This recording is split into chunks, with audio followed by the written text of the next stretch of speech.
The recent agitation by the government of Kerala, Tamil Nadu, and Karnataka and support extended by the several state government have highlighted many issues related to fiscal federalism in India. South India के कुछ state Kerala, Tamil Nadu and Karnataka के अंदर time to time agitation इस बात को लेकर होते रहते हैं कि इन्हें सेंट्रल गवर्नमेंट उतना फंडिंग नहीं करती है जितना होना चाहिए। और ये जो एजिटेशन है ये वेरियस स्टेट गवर्नमेंट के द्वारा सपोर्ट किए जाते हैं, क्योंकि हर स्टेट गवर्नमेंट की प्रॉब्लम है कि उन्हें सेंट्रल गवर्नमेंट फंडिंग नहीं कर रही है। इसकी वजह से फिजिकल फेडरलिज्म इन इंडिया से रिलेटेड इशू रेज हुए हैं।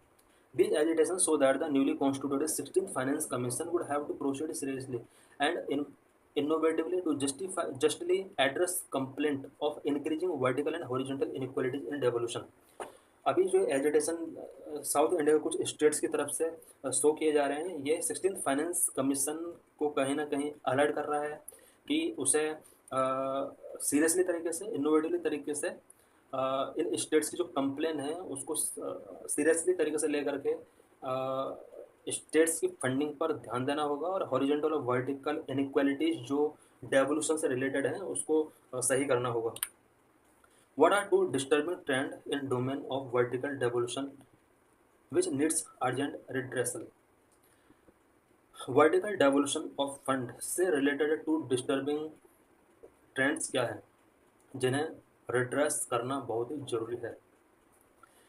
Vertical devolution से related two main problem. Number one, the union government has sought to keep a large share of its proceeds out of divisible pool so that they need not be shared with state. Union government चाहती है कि जो divisible pool है उसको ज़्यादा से ज़्यादा central government के पास रखा जाए। इट मीन्स डिविजिबल पूल को वो ओवरऑल प्रोसीड में से कम करना चाहती है ताकि स्टेट को कम से कम शेयर किया जा सके। सेंट्रल गवर्नमेंट की पूरी कोशिश है कि कम से कम स्टेट्स के लिए डिविजिबल पूल को रिड्यूस किया जाए। Second, it has also not been devolving the share of net proceeds in the states as mandated by the successive finance commission. Second problem यह है कि सक्सेसिव फाइनेंस कमीशन के द्वारा जो रिकमेंड किया गया है पर्टिकुलर स्टेट को इतना फंडिंग किया जाना चाहिए, ओवरऑल जो ग्रॉस रेवेन्यू है उसका जो स्टेट को शेयर किया जाता है 38%, 40%, 42%, उतना भी सेंट्रल गवर्नमेंट स्टेट्स के लिए फंडिंग नहीं कर रही है। The shrinking divisible pool, the net divisible pool और net proceed is that part of the gross tax revenue from which a share would have to be vertically devolved by the union to all states. Net divisible pool, जिसको हम net proceeds भी कहते हैं, ये gross tax revenue का वो part है जो कि स्टेट के लिए शेयर किया जाएगा एज अ वर्टिकली डेवोल्यूशन इसका किया जाना है। Such share are assigned by each finance commission for a 5-year period. ये जो शेयर हैं ये ईच फाइनेंस कमीशन के द्वारा 5 ईयर के लिए ये रिकमेंड किए जाते हैं। अर्लियर और corporate tax and custom duties were fully absorbed bye the union and only income tax and excise duties were shared with the state. पहले सिस्टम क्या था, 2000 से पहले कॉर्पोरेशन टैक्स और कस्टम ड्यूटीज जो होती थी ये सारा यूनियन गवर्नमेंट के द्वारा एब्जॉर्ब किया जाता था, जबकि income tax and excise duty जो होती थी उसको शेयर किया जाता था ऑल स्टेट के साथ। इन अ कॉन्स्टिट्यूशनल अमेंडमेंट 2000 में all tax of the union were added to net proceed. 2000 के अंदर कॉन्स्टिट्यूशनल अमेंडमेंट किया जाता है और इसके अंदर ये प्रोविजन कर दिया जाता है कि ऑल प्रोसीड्स जो होंगे वो यूनियन गवर्नमेंट के जितने भी टैक्स कलेक्शन है उसको नेट प्रोसीड में ऐड किया जाएगा। But says and surcharge under article 270 and article 271 were keeped out of the net proceed. क्योंकि आर्टिकल 270 271 जो है इसमें सेज एंड सरचार्ज का प्रोविजन किया गया है, इसको नेट प्रोसीड से बाहर ही रखा गया। यही वजह है कि स्टेट गवर्नमेंट को नेट सेज एंड सरचार्ज का कोई भी शेयर नहीं मिल पाता है। The share of sage and surcharge in the gross tax revenue was 18.2% in 2019-20, 25.1% 2021 and 28.1% in 21-22। Says and surcharge की अगर बात की जाए तो 2019 में 18% था, 2020 में 25% था और लास्ट में जाकर 28% तक सेज एंड सरचार्ज के रूप में जो टैक्स कलेक्ट किया सेंट्रल गवर्नमेंट ने काफ़ी इंक्रीज होता जा रहा है।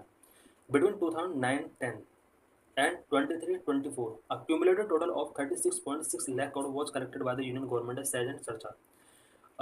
2009 से लेकर 2023 तक सेंट्रल गवर्नमेंट ने सेज एंड सरचार्ज के रूप में 36 लाख करोड़ का कलेक्शन किया है एंड एडिशनल 5.5 लाख करोड़ 5.5 लाख करोड़ का जो कलेक्शन है 2024-25 में सेज एंड सरचार्ज से सेंट्रल गवर्नमेंट ने कलेक्ट किया। This amount was not share with state and was used solely bye the union government. ये जो शेयर है, ये जो अमाउंट है, इसको सेंट्रल गवर्नमेंट ने स्टेट गवर्नमेंट के साथ शेयर नहीं किया और यूनियन गवर्नमेंट को ने इसको सोलली तरीके से यूज कर लिया। It affect fiscal federalism. The decreasing share of state in central tax is a matter of deep worry that the union government pay less to states and retain more of gross tax revenue and surcharges। क्योंकि state के लिए share central tax में से share काफ़ी decrease हो रहा है और ये मैटर ऑफ डीप वरी है। यूनियन गवर्नमेंट स्टेट को लेज पे कर रही है सेज एंड सरचार्ज के रूप में जो रेवेन्यू उसको यूनियन गवर्नमेंट इंक्रीज कर रही है ताकि ये पूरा शेयर इसी के पास रहे।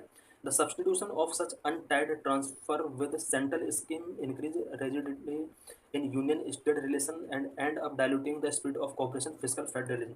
ये जो सेंट्रल और स्टेट के बीच में फंडिंग को लेकर जो इशू है, ये दोनों के बीच में कोऑपरेटिव फेडरलिज्म के स्पिरिट को कहीं ना कहीं डायल्यूट कर रहा है क्योंकि central government says and surcharge को इंक्रीज करती जा रही है और अदर टैक्स को डिक्रीज करती जा रही है। सेज एंड सरचार्ज इंक्रीज करने से फ़ायदा सेंट्रल गवर्नमेंट को क्योंकि इसमें से स्टेट गवर्नमेंट को शेयर नहीं करना होगा, इस वजह से वो इसको इंक्रीज करती जा रही है।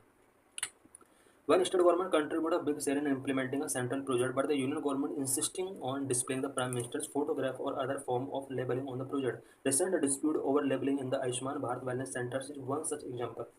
कोई भी सेंट्रल प्रोजेक्ट होता है उसमें स्टेट गवर्नमेंट का शेयर काफ़ी बिग होता है और उस प्रोजेक्ट पर प्राइम मिनिस्टर का इमेज लगा दिया जाता है, उसको लेबलिंग कर दिया जाता है, जिस तरह से आयुष्मान भारत वेलनेस सेंटर के अंदर ये किया गया है। Deviation from Finance Commission's recommendation. Last Finance Commissions have recommended. Last 3 Finance Commissions का यहाँ पर रिकमेंडेशन किए गए थे। 13th Finance Commission ने कहा था कि 32% टैक्स का डेवोल्यूशन स्टेट के लिए होना चाहिए और 14th Finance Commission ने 42% के लिए बोला था और 15th फाइनेंस कमीशन ने 41% के लिए बोला था। Union government has not been sharing even the finance commission recommended share in the net proceed with the state. Union government उतना भी स्टेट के लिए शेयर नहीं कर रही है जितना फाइनेंस कमीशन की तरफ से रिकमेंड किया गया था। State share of central tax as a percentage of net proceed was below the recommendation of the respective finance commission for most year. Most year में देखा गया कि जितना फाइनेंस कमीशन ने रिकमेंड किया उतना तो कर ही नहीं पाए बल्कि उससे कम ही स्टेट्स के लिए फंड का डेवोल्यूशन किया जा रहा है। The total amount not devolve to the states were rupees 44,922 crore during the 13th finance commission period. 13th finance commission period में सेंट्रल गवर्नमेंट ने यूनियन गवर्नमेंट ने 44,922 करोड़ का डेवोल्यूशन नहीं किया था। 14th फाइनेंस कमीशन में 1.36 लाख करोड़ रुपए का डेवोल्यूशन नहीं किया था।